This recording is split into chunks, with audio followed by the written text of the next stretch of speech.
We all know that Boom Studios has created comics already. They even created one of the most legendary and one of the most influential and one of the most popular characters to come from the comic book series, and that is Lord Draken, a mix between Tommy Oliver's White Ranger mode and Tommy Oliver's Green Ranger mode, creating an evil hybrid of Green and White Ranger, created by creating Lord Draken.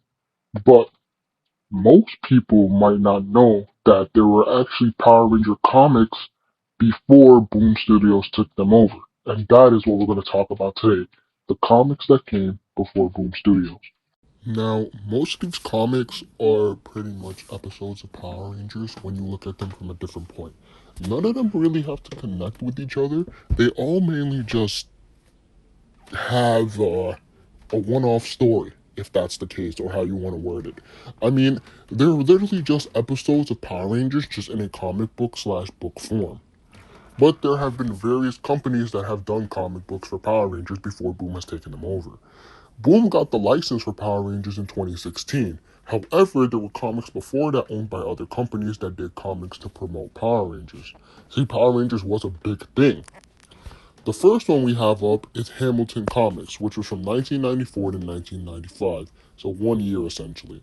This would be the first official Power Ranger comics, and it was focused on the original Mighty Morphin team.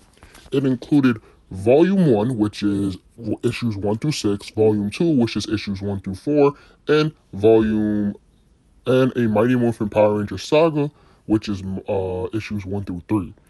They basically showed original adventures that fit loosely with the TV series. So they will either create new characters or they will use set characters such as monsters for the comic.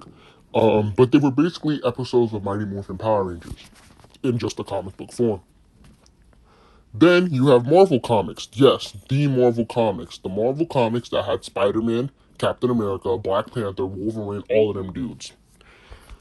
Marvel published the next comic line, I guess because Hamilton lost the rights or Hamilton just wasn't raking in bread. So Power Rangers talked to Stan Lee because if you don't know, Stan Lee actually had a major part in creating Power Rangers.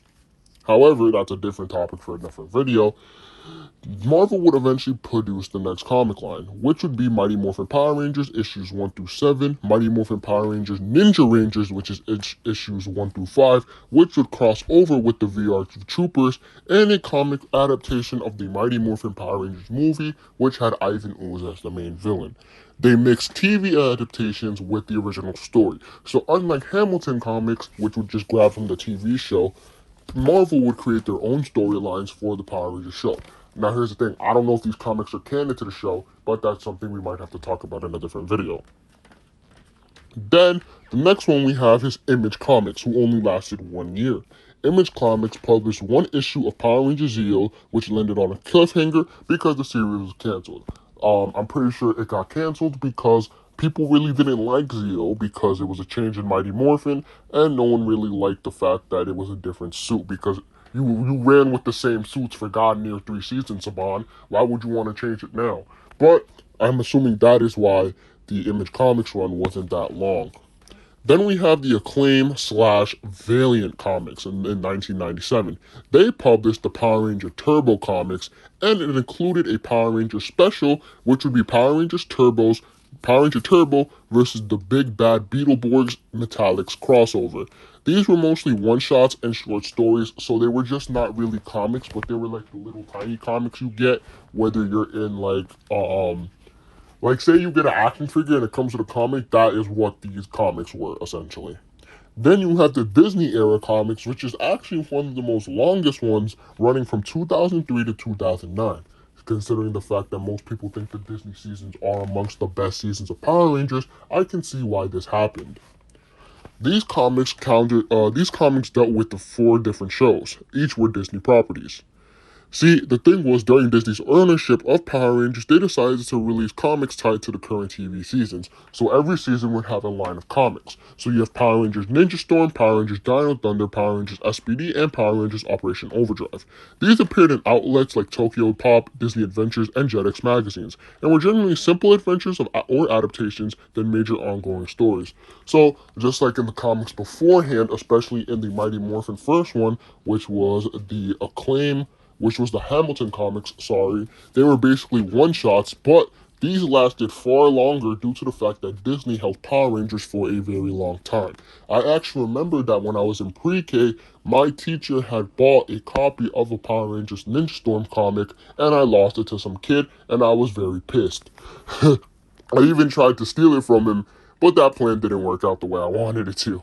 But that is here nor there.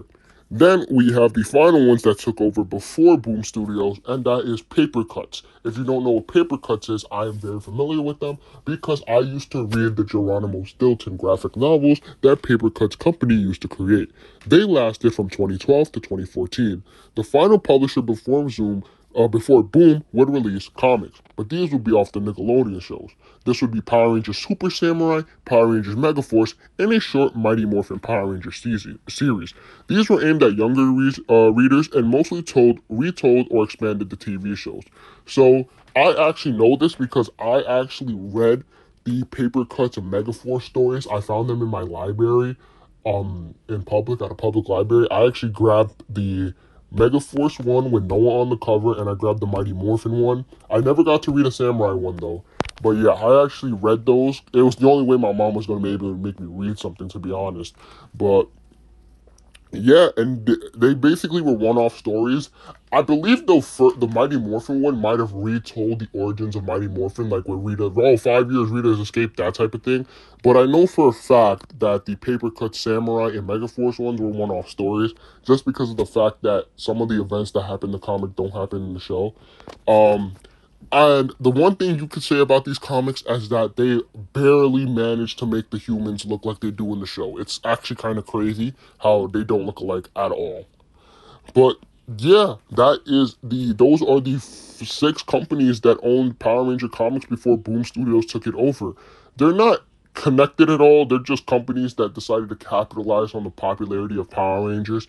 And honestly, they're actually worth reading if you are a Power Rangers fan, and if I'm being real, I mean, if you want to see something different than Boom Studios has produced, not saying Boom has produced bad stuff, but if you want to see comics before the Boom era, these are actually pretty good stories. I mean, I would recommend some of the Paper Cuts. I need to read more of them, but yeah, I would definitely say read some of these comics and then go back to the Boom Studios and see what you guys like, as I could for you guys.